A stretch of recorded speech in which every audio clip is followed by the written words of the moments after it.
साधना.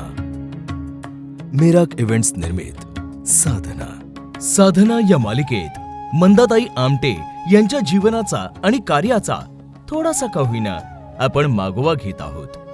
ज्या विशिष्ट ध्येयानं प्रेरित होऊन या दुर्गम प्रदेशात त्यांनी संसार थाटला, तेच ध्येय त्यांना ह्या अवघड वाटेवरून कसं घेऊन गेलं ह्याबाबत आणखी जाणून घेऊया साधनाच्या या भागात. आता मंदा देशपांडे ते मंदा आमटे हा तुमचा सगळा प्रवास आपण पाहिलाच, पण मंदा आमटे नसत्या तर कोण असत्या? तसं खास असं काही ठरवलं नव्हतं. प्रमाश्रयाचा वगैरे काही वारसा माझ्याकडे असा नाही आहे. पण त्यावेळेला म्हणजे मी जेव्हा डॉक्टर व्हायचं ठरवलं तेव्हा मी असं ठरवलं की आपण अकॅडमिक करिअर करावं आणि एक तर मग प्रोफेसर लेक्चरर वगैरे असं होऊन मी काहीतरी केलं असतं. आणि बाकी म्हणजे असं काही खूप काही खास करायची असं काही ठरवलं नव्हतं खरं सांगायचं. म्हणजे सर्वसाधारण नोकरी करून, कारण प्रायव्हेट प्रॅक्टिस करण्या इतकी आमच्याकडे हे नव्हती, कपॅसिटी नव्हती. पण जे काय आहे शिक्षण आणि त्याचा काय उपयोग होईल त्याप्रमाणे मेडिकल कॉलेजमध्ये किंवा कुठल्या तरी प्रायव्हेट इन्स्टिट्यूशनमध्ये अकॅडमिक करिअर करायचा विचार होता माझा. आणि पण तसं व्हायचं नव्हतं. आयुष्याला एकदम वेगळीच कलाटणी मिळाली आणि त्या प्रकाशच्या सहवासात आल्यामुळे हे करिअर वेगळ्या प्रकारे झालं खरं सांगायचं. आणि त्यामुळे अनेकांना काय म्हणे आपण जीवदान मिळालं आणि शिक्षण, आरोग्य याची गरज लक्षात आली. त्यामुळे आमच्या सगळ्यांसाठी हे चांगलं पाऊल होतं. आणि त्यामुळे त्यांना स्वतःच्या हक्काची पण जाणीव झाली की आपल्याला काय म्हणजे मिळालं पाहिजे, नागरिकत्व म्हणजे काय, आपण हे काय.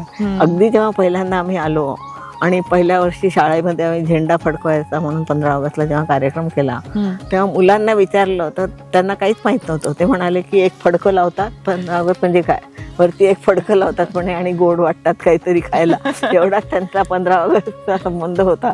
बाकी त्यांना खरंच काहीच माहीत नव्हतं. म्हणजे इतकं ज्ञान म्हणजे बाकी मोठ्या लोकांनाही काही माहित नव्हतं, म्हणजे मुलांना तर नाहीच पण त्यांच्या पालकांनाही याच्याबद्दल काही माहित नव्हती. आपण स्वातंत्र्यात होतो की पारतंत्र्यात होतो आणि आता स्वातंत्र्यात आलो हे देखील कळायला मार्ग नव्हता. आधी आपण पारतंत्र्यात होतो हे कळायलाच मार्ग नाही, कारण स्वतंत्रपणे जंगलात हिंडणं हे होतं, कोणाचं काही बंधनच नव्हतं ना. त्यामुळे स्वातंत्र्य आणि पारतंत्र्यात त्यांना काही फरकच पडत नव्हता. पण मी आज तुम्हाला छान वाटतंय की आज तुम्ही ज्या काहीतरी वेगळं करून आयुष्यात जे समाधान मिळालं ते मला मिळालं आहे या आयुष्यामध्ये. त्यामुळे मला काही कसल्या गोष्टीचा पश्चाताप वगैरे असं काहीच नाही, आनंदच आहे. आणि हे जे काय आयुष्य वेगळं जगायला मिळालं आणि लोकांच्या उपयोगी आपण जे काय थोडंफार पडू शकलो, ज्यांना गरज आहे त्यांच्याच उपयोगी पडलो. शहरात अनेक लोक, अनेक डॉक्टर आहे, पण ज्या लोकांना काहीच नव्हतं त्यांच्या उपयोगी पडून त्यांच्या जीवनात आपण बदल घडून आणू शकलो, याचा एक प्रकारे आनंदच आहे. वा, खरंच म्हणजे आपण कोणासाठी तरी काहीतरी करून आपल्याला आनंद मिळतो आणि तेवढीच आपली गरज असू शकते. इतर गरजा ह्या अनेकदा वाढीव असतात, त्या खऱ्या असतात की नाही ह्याचा विचार आपण पुन्हा नव्याने करायला हवा. या मुलाखतीनंतर मला असं वाटतं की आपण हेच शिकायला हवं की आपल्याकडे काय आहे ते पाहावं आणि काय नाही त्याच्या मागे पळू नये. आज मंदाताई खूप छान वाटलं. एकतर आम्ही इथे आलो हेमलकसामध्ये आणि आम्हाला आज खरंच घेऊन जाताना बऱ्याच गोष्टी तुमच्याकडनं मिळाल्या. तुमच्याशी संवाद साधल्यावरही आणि इथे आल्यानंतरही खूप शिकायला मिळालं. त्यामुळे खरं तर सगळ्यांना सांगेन इथे एकदा या. जसं मंदाताई म्हणाल्या तसं प्रत्येक नवीन पिढीतल्या मुलाने इथे यायला हवं, म्हणजे समाजाकडे बघण्याची आणि समाजासाठी काहीतरी करण्याची त्यांची दृष्टी नक्कीच निर्माण होईल. आणि त्यामुळे छान गप्पा झाल्या. तुम्हाला मजा आली ना?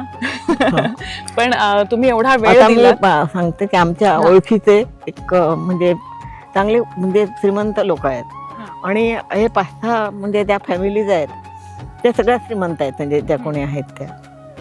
तर त्यांच्या बापांनी इथलं हे पाहिलं वगैरे आणि त्यांनी जाऊन आपल्या मुलांना सांगितलं की इथे असं निरपेक्षपणे सगळे काम करतायत वगैरे. तर त्यामुळे काय तर मुलं म्हणाले की असं होऊ शकत नाही, म्हणे काहीतरी अजेंडा असल्याशिवाय असं काम कोण करणार, असे कोणी लोक असू शकत नाही. तर त्यांनी काय केलं की एक गाडी दिली त्या मुलांना, 4-5 मुलं 4-5 मुली ज्या काय होत्या त्यांच्या सगळ्यांच्या, की तुम्ही 8 दिवस तिथे जाऊन दाखवून या, मग तुम्ही सांगा त्यांचा काय अजेंडा आहे, ते कोणासाठी काम करतायत वगैरे.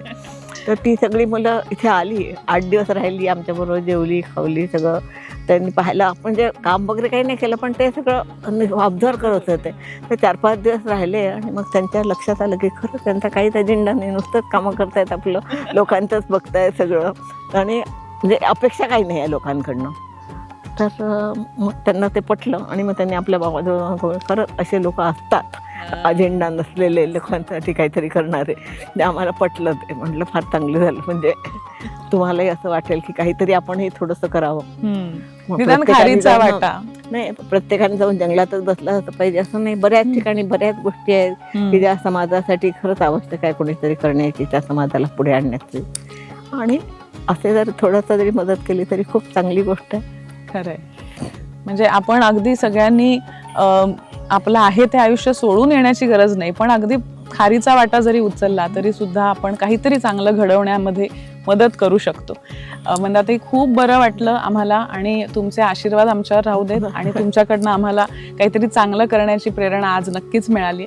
पण पुन्हा एकदा आमच्या सगळ्या कुटुंबाकडनं तुम्हाला धन्यवाद. नमस्कार. चला.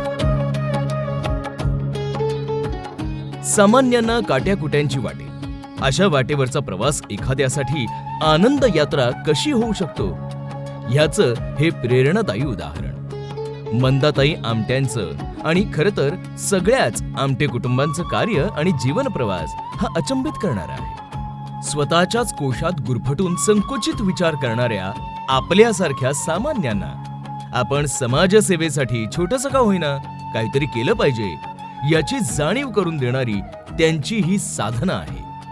मेराक इव्हेंट्स निर्मित साधना या मालिकेच्या केंद्रस्थानी मंदाताई आमटे या पहिलं व्यक्तिमत्व होत्या. कर्तृत्ववान महिलांच्या जीवन कार्यावर आधारित या मालिकेत पुढच्या व्यक्तिमत्वाला लवकरच भेटूया. तोपर्यंत शुभेच्छा आणि धन्यवाद.